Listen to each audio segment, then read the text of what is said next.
Now what are we waiting for? His Royal Highness isn't ready yet. Again? Michelle, this is my 5th Disney picture. Now, I've been upstaged by ghosts, kids, cats, dogs, special effects, and whatever else can bug an actor, but this is ridiculous. Herbie, huh? Herbie. Be careful, fellas. Don't scratch the paint with your powder puff.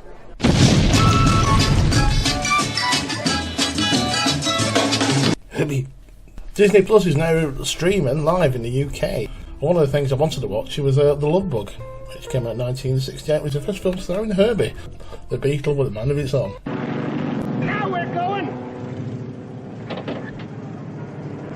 You're doing terrific, Herbie. See, what I liked about The Love Bug is the energy of the film and its characters. I mean, Dean Jones playing Jim Douglas.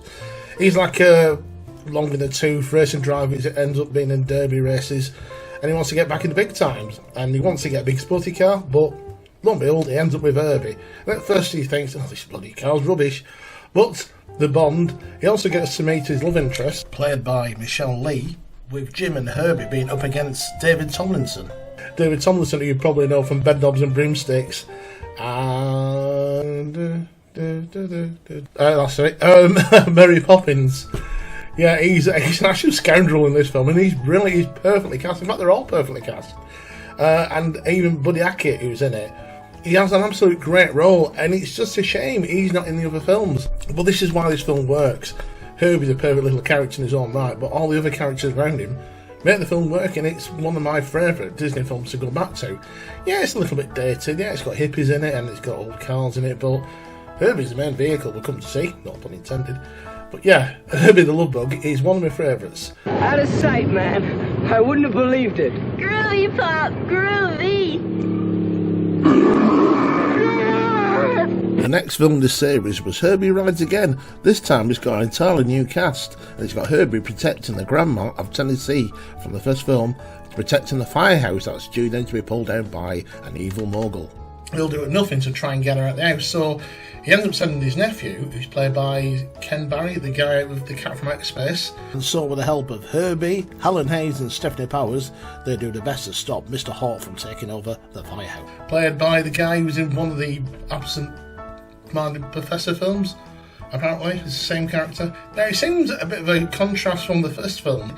Well, this one is nothing to do with racing. There's a bit of a flashback. I always found it a bit weird that it was a different set of characters.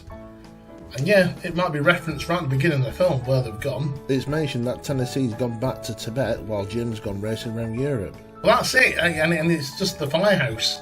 And it's got like a streetcar with a mind of its own. I think it's got a music system that's got a mind of its own. And it's quite fun, you know, it's got silly stunts in it. Herbie goes along the San Francisco Bridge and there's bubbles in it. And it's quite a fun sequel. It just feels a strange sequel at the same time, having different characters. But, you know, it did quite well to make a third one. And get off my building! Then in 1978 came Herbie Goes to Monte Carlo.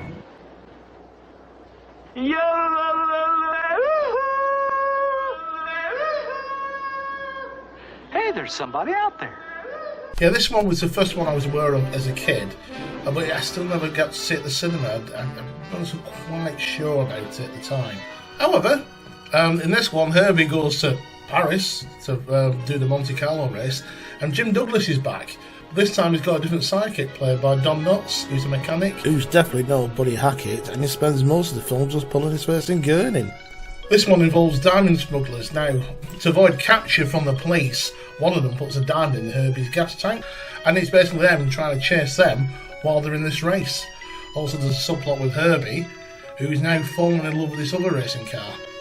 Now, I remember seeing this film at a cinema when I was about 8 or 9, and it didn't really sit well with me. I remember watching it thinking, this is not like The Love Bug.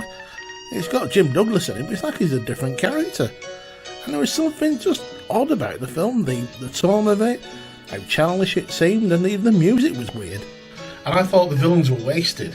I didn't like the female character. She even says she's a feminist in it, and not saying that was not to like the character, but she's really unlikable for most of the film.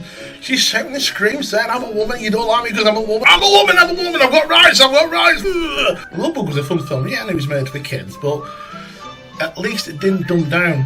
As the series has gone, by, I always think the Herbie film's dumbed down just a little bit more. And this one was starting to think, this is trying to be made for little kids, but the little kids won't get racing. It was a weird one.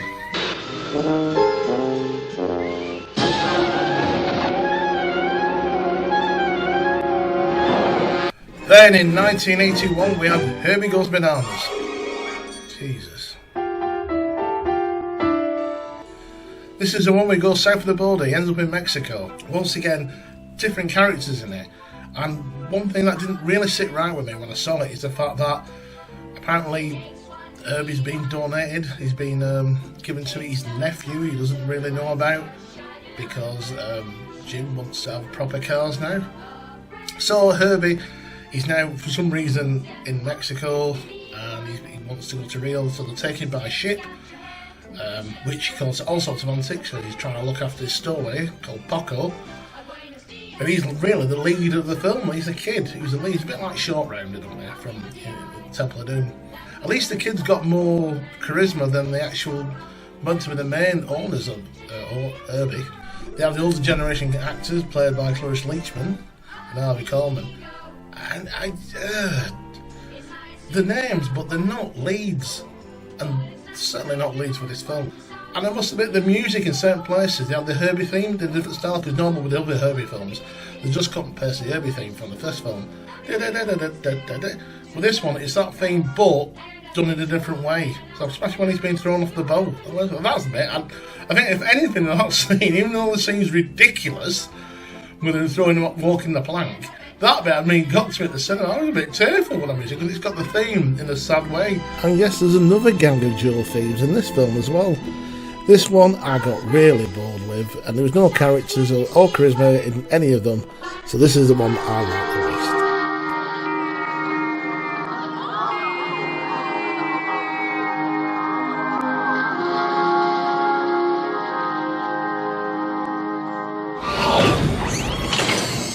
Please take care of Herbie. Whatever your problem, he'll help you find the answer.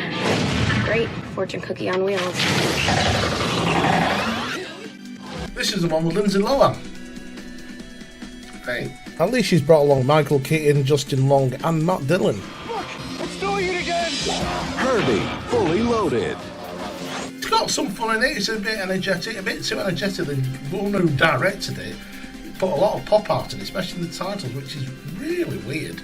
Some really weird fair transitions with Herbie shapes. But it's got its energy, it's got a good soundtrack. And it's quite a breeze, and Lindsay Lohan's quite good in it. In fact, I think she was just the most attractive at that age. I know they did a bit of CGI on it. Lindsay Lohan. It's like we're connected or something. Herbie is a car. It's better than bananas.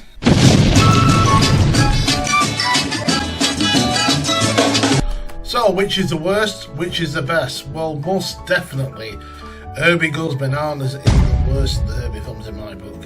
Followed by Herbie Goes Monte Carlo, then Herbie Fully Loaded, I'd say is average, up to Herbie Rides Again, an okay compatible sequel but with a different cast, and then finally my favourite, the best one, The Love Book.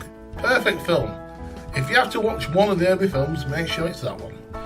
However, some of you might be shouting, did you know there's a TV series? Did you know there was a film with Bruce Campbell as a remake reboot of The Love Bug in 1990? Yeah, I know. There was a TV series in 1982.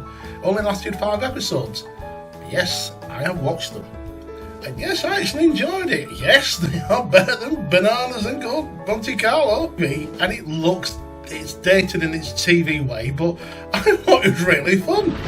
Also on YouTube is the 1997 Love Bug with Bruce Campbell. Straight away, you know, it's almost 10 out of 10 just for him. But he's not Bruce enough. he's kind of sleepwalking in this one. Yeah, it's got the guy in The Mummy who plays Benny. He's in it. He's meant to be like the goofy character, but he's not goofy enough. And John Hannah, again, from The Mummy. What's going on with The Mummy? He's in it, and he's like, he's the bad, he's like the Thorndike character.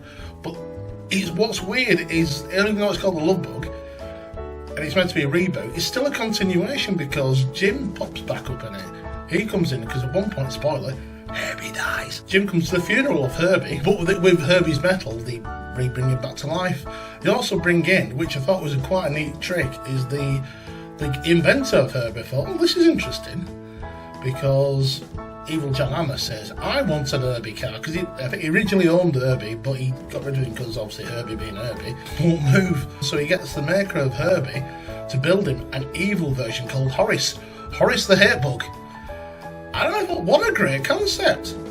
An evil Herbie and a good Herbie. And it's ideas like that at work, and the film doesn't play down to kids either. It's not overly funny, but it's not dumb humour either, and it's really good. And yet, it's just like they didn't put enough in it. It's like they wanted it. Can we get this finished now? Can we go home? Can we get this finished? Can we get to the finish line? Yeah, it's one. So it's on that side of it, it's a bit of a letdown. But the concept and otherwise the patient, the thing is really good. And again, it's a shame it's not on DVD. It's a shame it's not on Disney Plus. It's like Disney went, we made a mistake there. Well, no, I don't think you did, actually. You kind of went about it the wrong way, but again, in the right way. So, yeah, it might not be official canon, but do see it, because it is kind of continuation, even if it's after Bananas. So, taking into account they're not canon, if I add them to the list, this is now how it looks. When it comes to the posters, there's been some various designs over the years, especially for the re-releases. And there's some good ones and some stinkers. I mean, why is the car yellow in this poster? But in this case, I think the worst has got to be the original one sheet for Bananas. And I think my personal favourite is the Love Bug, the re-release in '78. Anyway, thank you for watching, if you're still here. And, of course, quarantine yourself, stay in, and stay safe.